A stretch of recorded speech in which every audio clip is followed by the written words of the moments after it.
सुना के कई महाराज प्रतिदिन राम को राजसभा लेकर जाते हैं। उन्हें लगता है कि राम का मुख उनमें करुणा जगाता है। ये तो अति शुभ है। राम मेरा सबसे बड़ा पुत्र है, अयोध्या का भावी युवराज है। यदि राम के कारण प्रेम और दया का भाव फैल रहा है तो उसमें समस्या क्या है? और भरत का क्या?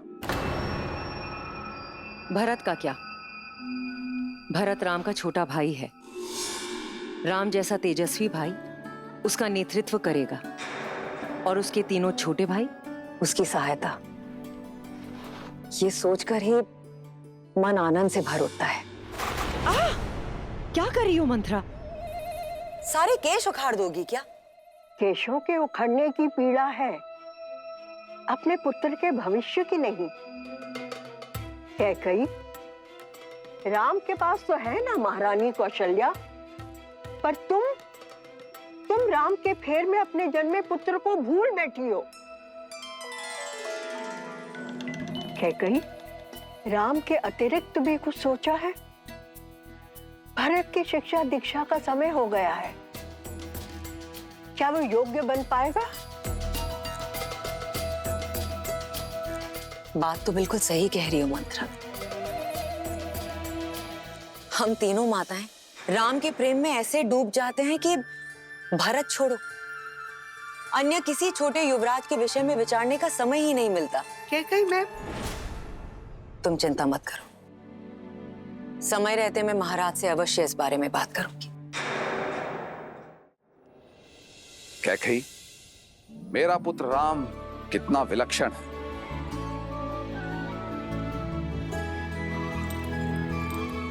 वो तो है, और जो विलक्षण है उसकी शिक्षा और दीक्षा भी विलक्षण होनी चाहिए।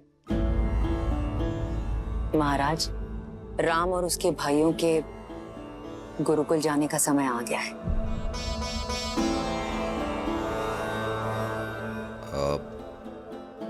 मुझे एक आवश्यक कार्य याद आ गया। महाराज,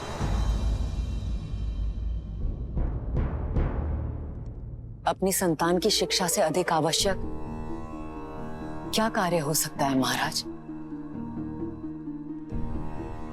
महाराज, हम अपने उत्तरदायित्व से नहीं भाग सकते। मैं राम से दूर नहीं रह सकता।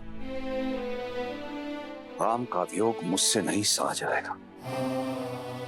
कैकई, तुम जानती हो गुरुकुल का वास 8 वर्षों का है, 8 लंबे वर्ष। मैं अपने पुत्रों से दूर नहीं, मुझसे नहीं हो पाएगा, नहीं हो पाएगा मुझसे।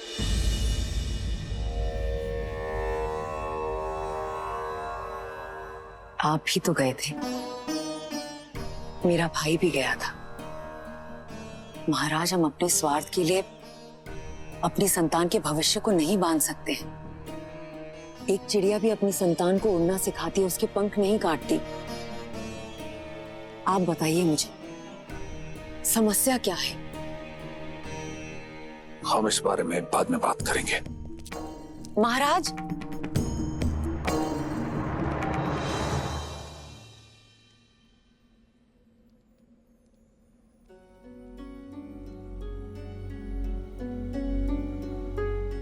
अपने कर्म फल से मुक्त नहीं हो पाओगे। तुमने 2 अंधों के जीवन का सहारा छीना है। श्रवण की भांति अपने धर्म रक्षक पुत्र के वियोग में तरस तरस कर मरोगे तुम। पिता महाराज,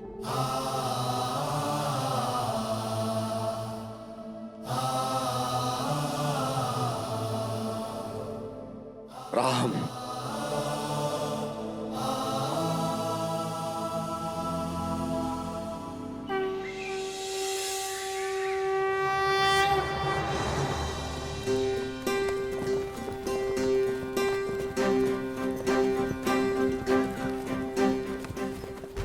या कस के पकड़ो, आंखें लक्ष्य पर, शरीर स्थिर, एक पैर आगे, प्रत्यंचा तनी हुई। अब इसे खींचो और छोड़ दो।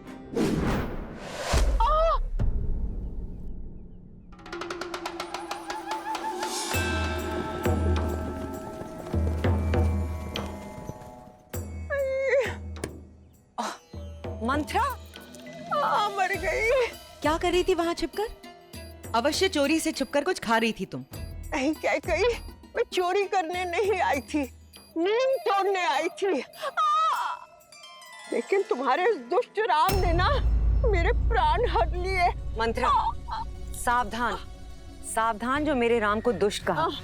खिलौने वाले बाण से किसी को चोट लग सकती है क्या? और यदि ये बाण सत्य का होता तो? किंतु सत्य का नहीं है। अब जाओ यहाँ से। क्षमा, मेरी भूल को क्षमा कर दीजिए मंत्रा दादी। हट। अगर लक्ष्य साधना नहीं आता क्यों बाण चलाते हो? मंत्रा, हाँ।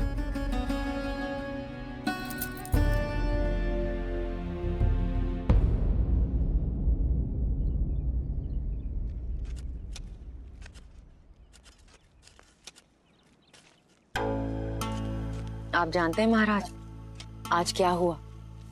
आज मैं कुमारों को बाण चलाना सिखा रही थी। भूल से राम का बाण मंत्रा को लग गया। मंत्रा ने ऐसा अभिनय किया जैसे सच में चोट लगी हो। मैंने तो उसे डांट के भगा दिया, किंतु राम बहुत दुखी हो गया था। कह रहा था अगर ये वास्तविक बाण होता तो किसी निर्दोष की जान जा सकती थी। कहता है बिना जांचे कभी बाण नहीं चलाएगा।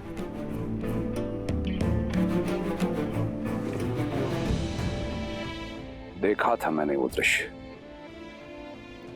ठीक कहता राम, बिना जांचे परखे बाण नहीं चलाना चाहिए। जानती हो क्या कही, इस पौधे को मैं बरगद की छांव से निकालकर यहां क्यों लगा रहा हूं? ताकि ये पनप सके। अपने पिता की छांव में इसे छाया तो अवश्य मिलेगी, किंतु इतना बड़ा नहीं होगा कि किसी और को छाया दे सके। तुमने ठीक कहा था कैकेयी। मेरे पुत्रों को हर शिक्षा सही रीति से मिलना आवश्यक है। पुत्र मोह में आकर मैं अपने उत्तरदायित्व से भाग रहा था। अपने पुत्रों की शिक्षा और विकास में बाधा बन रहा था। मुझे क्षमा कर देना कैकेयी। नहीं महाराज, अब चाहे मुझे अपने मन पर पत्थर ही क्यों न रखना पड़े, मैं अपने पुत्रों को शिक्षा हेतु गुरुकुल अवश्य भेजूंगा। हमारे सभी एपिसोड्स देखने के लिए अपने एंड्रॉइड के प्ले स्टोर से या iOS के ऐप स्टोर से हरिओम ऐप तुरंत डाउनलोड करें।